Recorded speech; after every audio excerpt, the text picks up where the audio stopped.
Në mesin e qershorit 1999, konflikti armatosur në Kosovë përfundoi me largimin e ushtrisë pushtuese serbe. Në situatën e re të krijuar, veriu i vendit e humbi rëndësinë që pati në 2 vitet e fundit, kur u kthye në trampolinën kryesore për luftëtarët e ushtrisë çlirimtare të Kosovës. Trupat e UÇK-s merrnin furnizime në armatime, mjete logjistike dhe hynin direkt në frontin e luftës, nëpërmjet korridoreve të hapura në kufirin verior të Shqipërisë.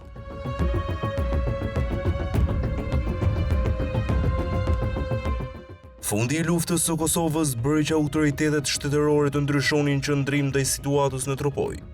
Tashmë askujt në Tiranë nuk i interesonte të kishte në veri të vendit një zonë të tërkrejtësisht jashtë kontrollit. E ca më tepër, të kishte në përkëmb një grup personash të armatosur, të aftë të shkaktonin trazira me pasoja të rënda për rendi dhe sigurinë publike.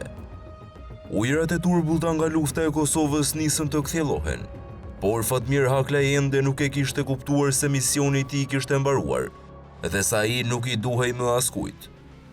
Nëpërmjet tij dhe njerëzve të armatosur që komandonte, shërbimi informativ dhe qeveria shqiptare kishin furnizuar ilegalisht me armë, logjistike gjithçka tjetër UÇK-n. Po nëpërmjet tij ishte penguar fuqizimi dhe më pas hyrja e trupave të Farkut në Kosovën e çliruar. Aleancat këtë jematan kufirit tashmë ishin të qarta. Qeveria socialiste mbështeste UÇK-n, ndërsa opozita e djathtë mbështeste trupat e Farkut të financuara nga qeveria Bukoshi. Në rrethanat e reja të krijuara, strukturat e rendit dhe sigurisë donin të shpëtonin nga Fatmir Haklaj dhe njerëzit e tij një orë më parë. Më 23 korrik 1999, Fatmir Haklaj njoftohet nga disa miq të tij në Tiranë se drejt Tropojës po udhëtonte një furistrade e policisë që dyshohej se transportonte disa mina me sistem komandimi në distancë. Informatorët i bën me dije Haklajt se me këtë mjet udhëtonin një drejtor policie, 2 efektiv të forcave speciale të Ministrisë së Brendshme dhe një person i katërt, personazh i njohur në kryeqytet, që kishte shërbyer për disa kohë dhe shoqëruesi i shefit të opozitës Berisha. Ngarkesa e tyre dyshohej se ishte identike me minat e shpërthyer në atentatin e 6 majit dhe 5 korrikut. Organet hetimore janë njoftuar për emrat e personave nga familjarë të Haklajt dhe Shiku. Mes ditën e të shtunës së 31 korrikut 99, efektivët e policisë së Tropojës që ishin të pajisur me radio dëgjuan një bisedë të ashpër mes shefit të tyre Fatmir Haklaj dhe një personazhi të njohur, i afërm i drejtorit Hyka. Ky i fundit ishte futur në valët e policisë së Kosovës dhe e kërcënoi haptazi Haklajn, duke i thënë se do ta vrisnin shumë shpejt. Pavarësisht kërcënimeve që po i bëheshin ditën për diell, Haklaj nuk e vuri ujë në zjarr, por vazhdoi të qarkullonte lirisht në Tropoj.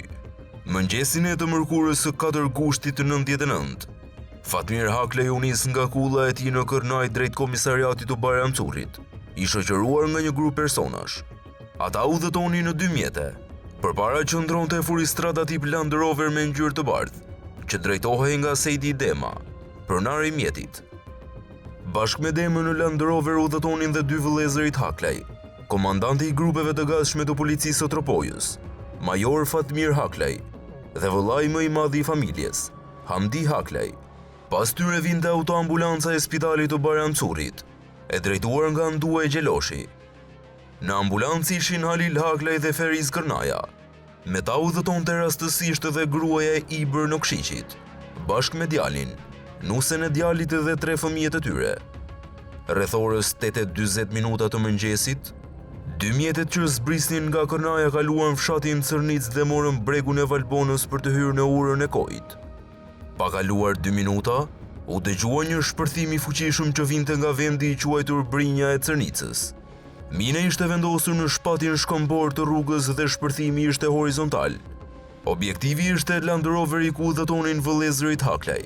Për fat të mirë, furistrada ishte e blinduar dhe i rezistoi shpërthimit. 2 vëllezërit Haklaj dhe drejtuesi i mjetit nuk pësuan dëme. Të tronditur nga ajo që pan, vëllezërit Haklaj dhe Feriz Kërnaja zbritën nga makinat dhe me armë në dorë po kontrollonin sipër dhe poshtë rrugës, për të zbuluar pozicionin nga u komanduan minat. Por këtë radhë, ata nuk e dinin se autorët ishin përgatitur që Fatmir Haklaj të mos shpëtonte i gjallë, pavarësisht nga numri i madh i viktimave që mund të shkaktonin. Duke kujtuar se ishte vetëm një vatër eksplozivi, Eskorta e Haklejt u shpërnda para dhe pas vendit të shpërthimit. Në të vërtetë, autorët kishin punuar si gjener profesionist, duke minuar të paktën 5 vatra shpërthimi me 10 mina të vendosura 2 nga 2, që kapnin një rrezë veprimi prej më shumë se 800 metër rrugë. Ata nuk shpërthyen minën e parë të vendosur në shpatin e shkëmbit, por e lanë eskortën e Haklejt të hynte brenda Grackës. Shpërthimi i parë u realizua te mina e tretë. Pas shpërthimit, Fatmir Haklej, Halil Haklej dhe Feriz Kërnaja po kontrollonin me armë në dorë nga pas mjeteve për të gjetur autorët. Pak qaste më vonë u dëgjua një shpërthim i dytë që vinte nga një vatër eksplozivi disa metra larg. Fuqia e madhe e minave flakutej rrugës Halil Haklejn dhe Feriz Kërnajën, që gati u coptuan nga shpërthimi. Goditja e dytë e plagosi keq në kokë dhe Fatmir Haklejn, që nuk e mori vesh se në çfarë prite e kishte rënë dhe nga komandoheshin minat. Hamdi Haklej ka hapur zjarr me breshëri Kallashnikovi, fillimisht në ajër dhe më pas drejt një kodre ku dyshonte se ishin pozicionuar autorët. Jehone e shpërthimeve të fuqishme dhe batarët e armëve u dëgjuan deri në Baramcur.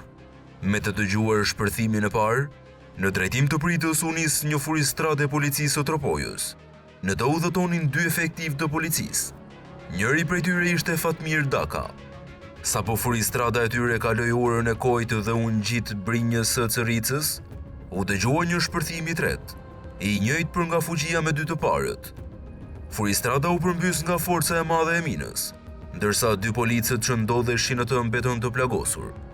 Njërin prej policëve të plagosur e nisën me urgjencë drejt spitalit kolegët e tij që erdhën në ndihmë të viktimave, ndërsa polici tjetër, Fatmir Daka, pavarësisht plagëve që kishte marrë, vazhdoi të ecte në këmbë edhe për 400 metra drejt vendit ku ndodheshin të shtrirë vëllezërit Haklej.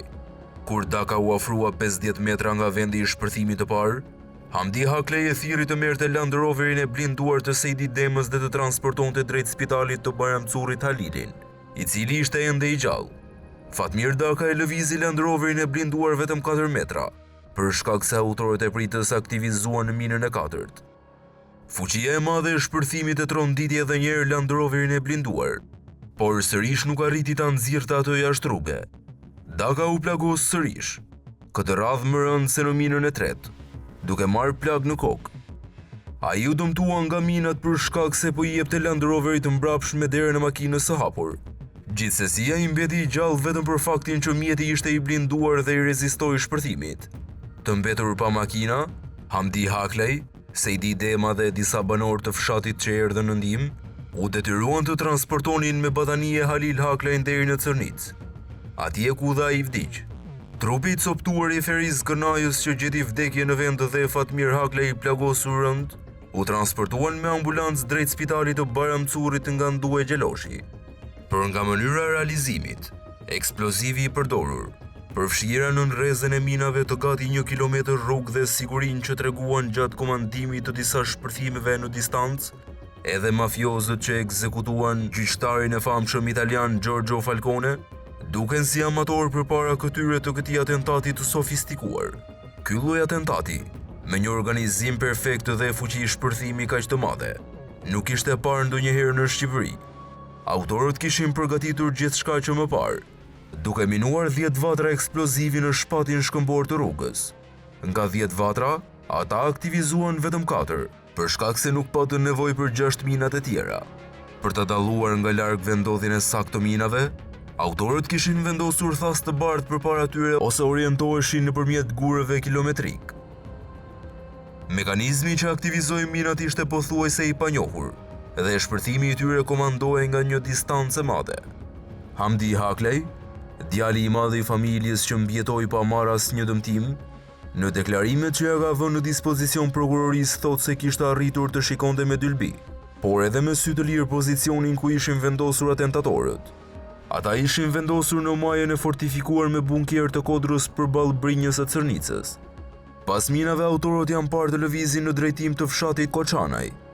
Në pozicionin nga komandonin minat, Hamdiu ka parë një komando të përbërë prej 9 personash, të gjithë të veshur me uniforma ushtarake kamuflazhi dhe të armatosur. Ai ka arritur të njohë gati të gjithë, pasi rezultojnë të jenë nga Tropoja, me përjashtim të një personi me trup të gjatë që rezultoi të ishte Anton Gjergji. Efektivi i forcave speciale në momentin e atentatit dhe ishte truproi i kryeministrit Nano. Në grupën të pjesë dhe një tjetër efektivi i forcave speciale, si dhe ish ushtarak apo oficer policie.